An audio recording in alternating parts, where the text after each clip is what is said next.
शासकीय वैद्यकीय महाविद्यालय यांचे डीन डॉक्टर सुप्रे सर, कर्करोग रुग्णालयाचे विशेष कार्य अधिकारी doctor Arvind Gaikwad, deputy dean Gadkar sir, सत्कारमूर्ती गायकवाड सर, त्यांचे कुटुंबीय, आगमडे सर, जक्कल सर, सगळी प्राध्यापक मंडळी, बरेचसे चेहरे माझ्या ओळखीचे आहेत. मी रिटायर 16मध्येच झालो, 10 वर्ष झाले गॅप झाला, त्याच्यामुळे सगळ्यांचे पटपट नाव आठवणार नाही त्याबद्दल सॉरी.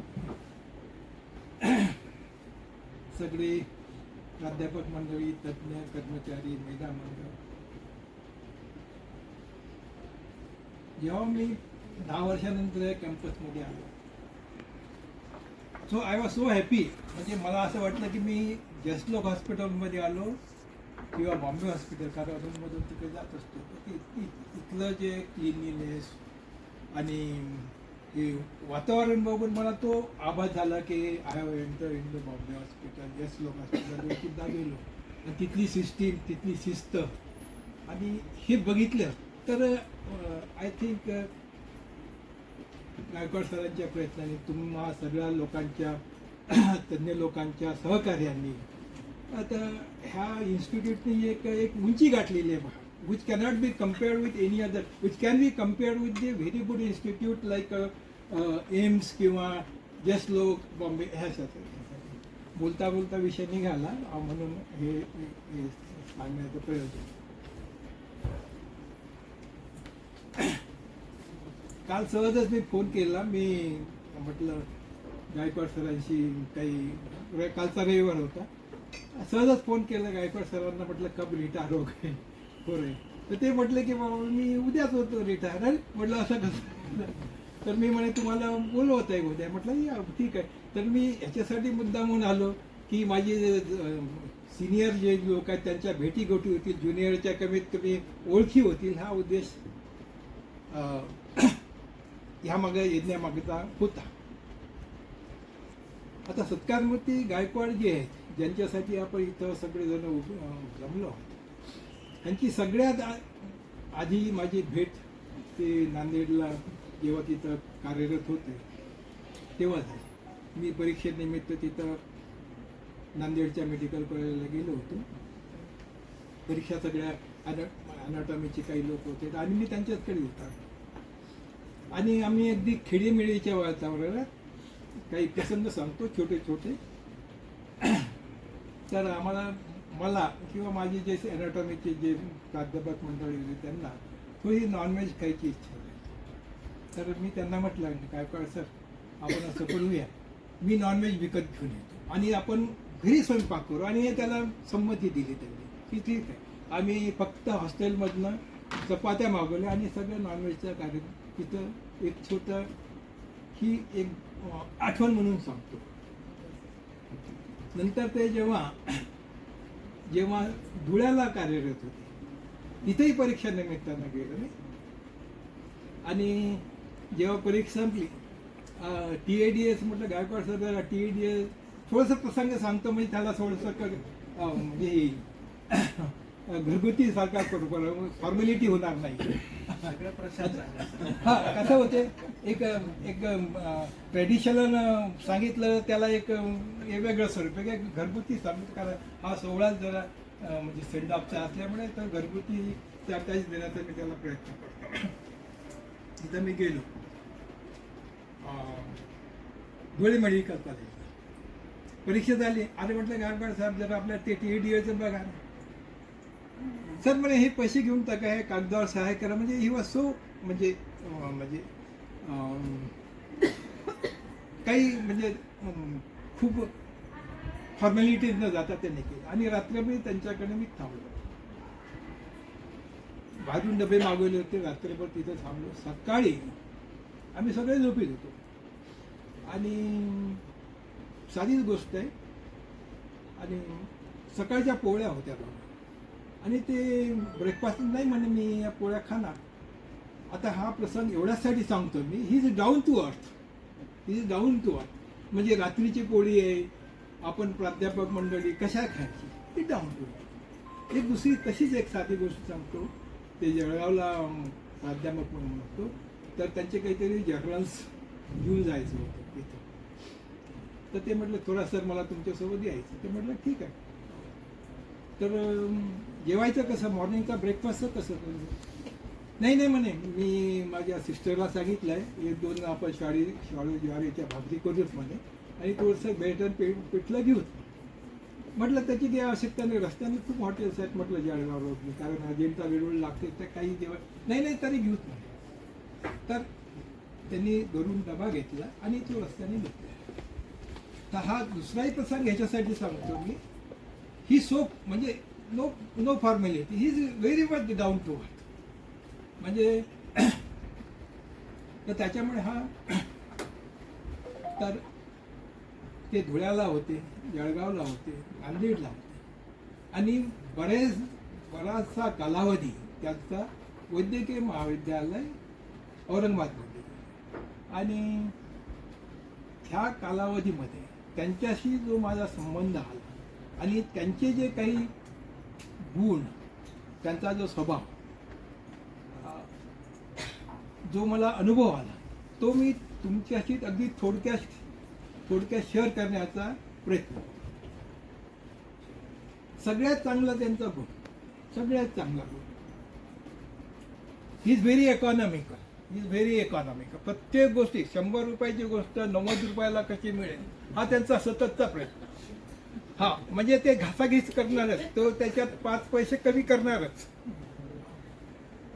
त्याचा एक प्रसंग सांगतो. त्यांना गाडी घ्यायची होती, HOD होते पॅथॉलॉजीचे, त्यांच्याकडे हुंडा गाडी होती. हसू नका, एक गंमत, हा आपला घरचा सोहळा आहे म्हणून तसं घरगुती सांगण्याचा प्रयत्न करतो. तुमचे लपलेले जे पैलू आहेत की मी उघड करण्याचा प्रयत्न करतो.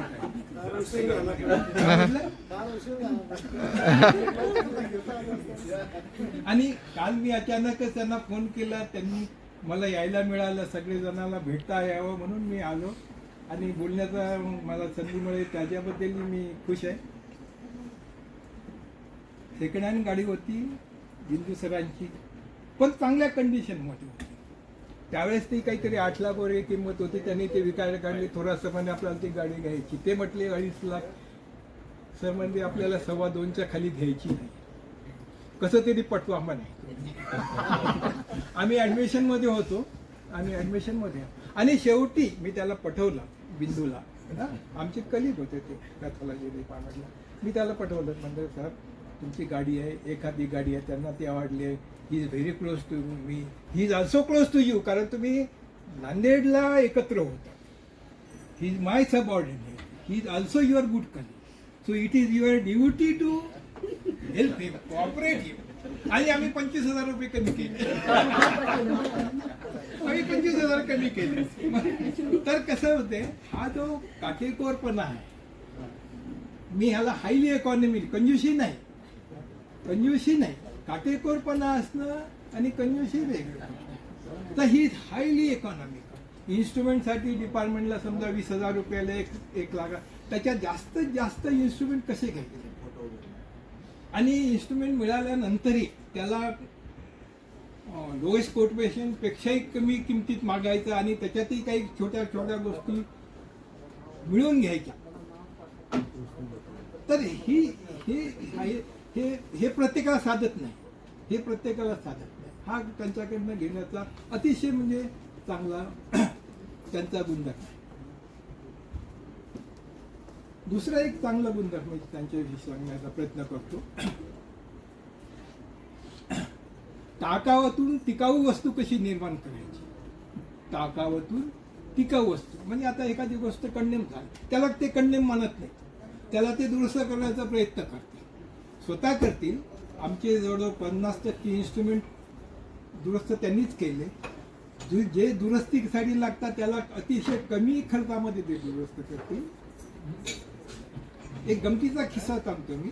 एक गमतीचा ह्या संदर्भात, म्हणजे मी त्यांना म्हणेल master of repairs, he is master of repairs. गमतीचा किस्सा सांगतो.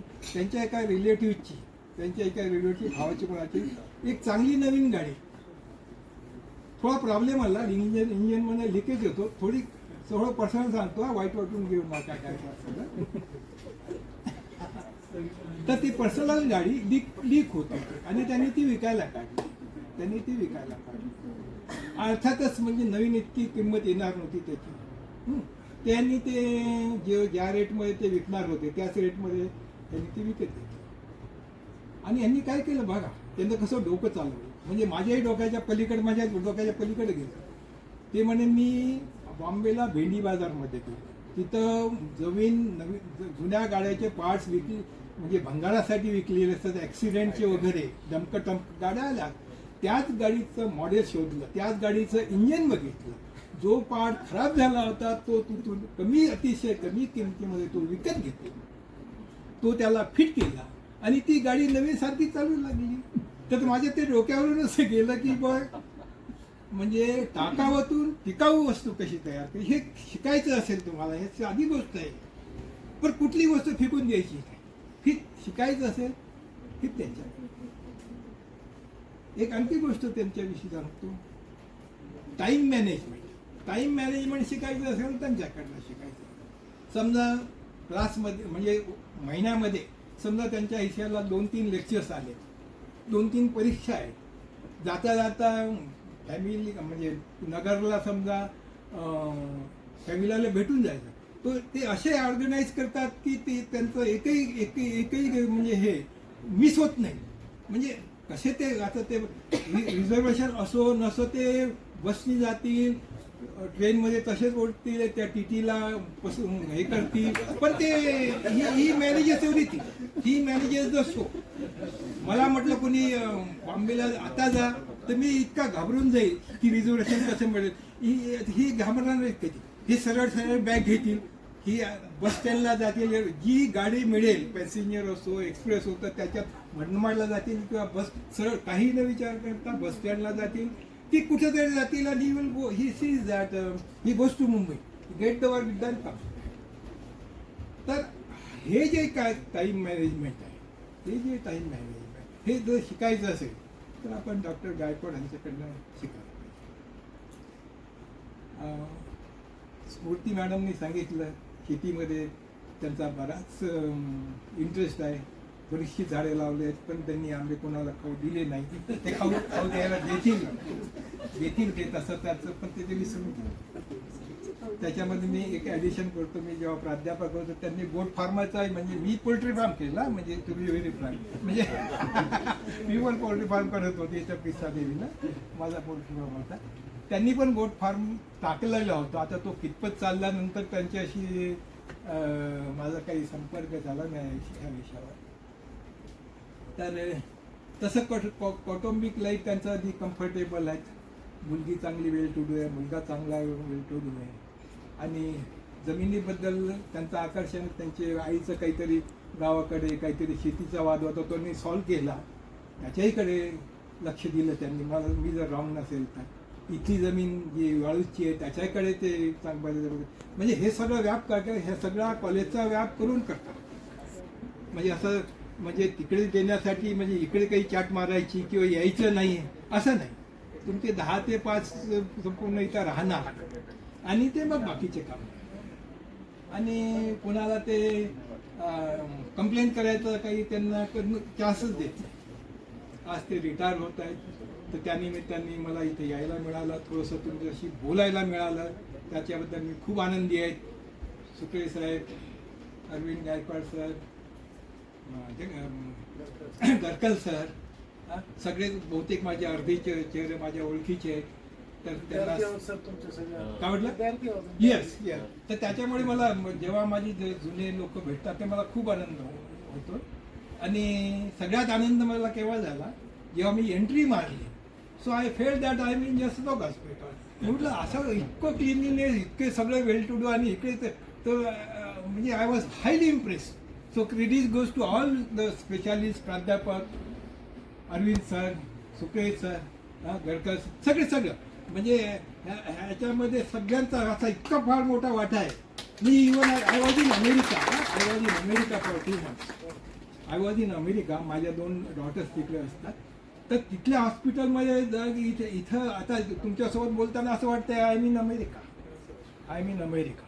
म्हणजे तिथली क्लिनलीनेस, तिथली शिस्त, तिथलं सगळं ते इन्फ्रास्ट्रक्चर, आणि असं इथं उभं राहिल्यानंतर तुमच्याशी बोलताना जो मला अनुभव येत आहे, आणि तिथला अनुभव तिथल्या इन्स्टिट्यूटला गेल्यानंतर, म्हणजे माझी मुलगी तिथं टेक्सास युनिव्हर्सिटीत होती, तिच्या त्या कॅम्पसमध्ये गेलो आणि तिथल्या त्यांच्या ॲडमिनिस्ट्रेटिव्ह बिल्डिंगमध्ये जाऊन आलो. हां, सहज फिरतात, म्हणजे काही उद्देश नाही, कोणी आपल्याला बोलावलं नाही, काही नाही. सहज म्हटलं यांचं ॲडमिनिस्ट्रेटिव्ह सेटअप कसं असते, कसे काम करतात, काय करतात, ते नुसतं बघण्यासाठी मी त्यांच्या कॅम्पसमध्ये गेलो. तर ते वातावरण मी अतिशयोक्ती करत नाही, ते वातावरण आणि हे आजचं वातावरण, it is at part, it is at part, it is at. तर आज गायकवाड सर नियुक्त होत आहेत. कुठं जातील ते मी दिशा बहुतेक ठरवलेलं असेल. तर ह्याच्यानंतर त्यांचं जे नियुक्तीनंतरचं आयुष्य सगळं सुखी समाधानी जावं, हीच शुभेच्छा. धन्यवाद.